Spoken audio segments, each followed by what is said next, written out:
Bonjour à tous. Le 17 mai, c'est la journée internationale de lutte contre l'homophobie. Pour Orange, c'est l'occasion de réaffirmer un engagement fort contre toutes les formes de discrimination liées au genre et aux orientations sexuelles. Cet engagement, pour nous, est essentiel. Il figure d'ailleurs dans notre charte de la neutralité et il repose sur deux convictions. La première, c'est que la diversité est une richesse. Et la seconde, c'est que l'entreprise, notre entreprise, doit être ouverte et refléter l'ensemble de la société.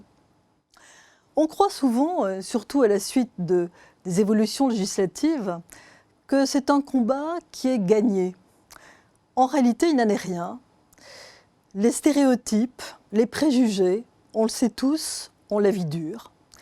Et chaque jour, des violences verbales, parfois même des violences physiques, peuplent l'actualité. L'actualité est bien sûr les réseaux sociaux qui sont bien souvent le réceptacle de la haine ordinaire. C'est pourquoi nous devons, plus que jamais, je crois, nous mobiliser. Sans aller jusqu'à ces violences, on sait tous que souvent il est difficile de dire, et dans son milieu professionnel, les réalités au fond de sa vie privée.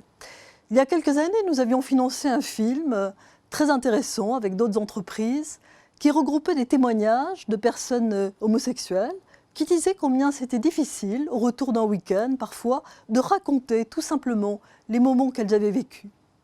C'est pour que cela n'existe plus, pour améliorer vraiment le vivre ensemble et le rendre complètement naturel, que nous devons, je crois, nous mobiliser toujours plus. Je crois aller en avant sur la voie de l'attention aux autres, sur la voie de la bienveillance, sur la voie de l'écoute. Je pense que c'est un combat largement gagné. Chez Orange, toutes les enquêtes le montrent. Une grande majorité des personnes interrogées disent qu'il fait bon vivre, disent que c'est une entreprise ouverte précisément aux personnes LGBT.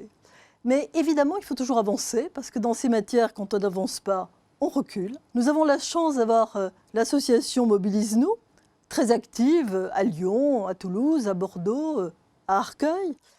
Nous avons aussi une écoute, une cellule d'écoute, Allo Discrim, que tous les salariés peuvent appeler justement s'ils se sont discriminés ou s'ils sont témoins de problèmes. Il y a aussi Plaza, avec une communauté inclusion, diversité, qui permet également l'expression. Tout cela existe et c'est formidable, mais ce qui est le plus important, c'est, je crois, le regard et la mobilisation personnelle de chacun. C'est à celle-ci que j'appelle, car c'est ainsi qu'Orange sera toujours davantage une entreprise où il fait bon vivre et bon travailler ensemble.